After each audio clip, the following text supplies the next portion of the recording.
جان لیجئے اس طہارت کی اہمیت کو اجاگر کرتے ہوئے اللہ جل مجدہ نے قرآن مجید میں ارشاد فرمایا، سورہ بقرہ میں 222 نمبر آیت، ان اللہ یحب التوابین و یحب المتطہرین، بے شک اللہ توبہ کرنے والوں اور پاک اور صاف رہنے والوں کو پسند فرماتا ہے۔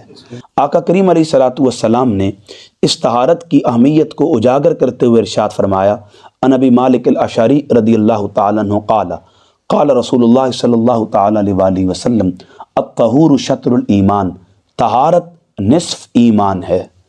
اسی طرح آقا کریم علیہ الصلوۃ والسلام نے ارشاد فرمایا، مفتاح الجنت الصلاۃ، نماز جنت کی کنجی ہے۔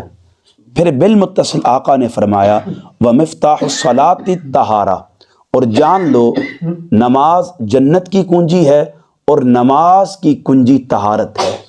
بنیادی طور پر عبادت کا سب سے اہم جز وہ نماز ہے۔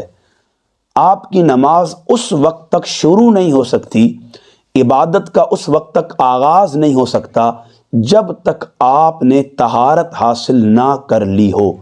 اسی اصول کے پیش نظر آقا کریم نے فرمایا، افتتاح الصلاۃ الطہور، نماز کا آغاز طہارت ہے۔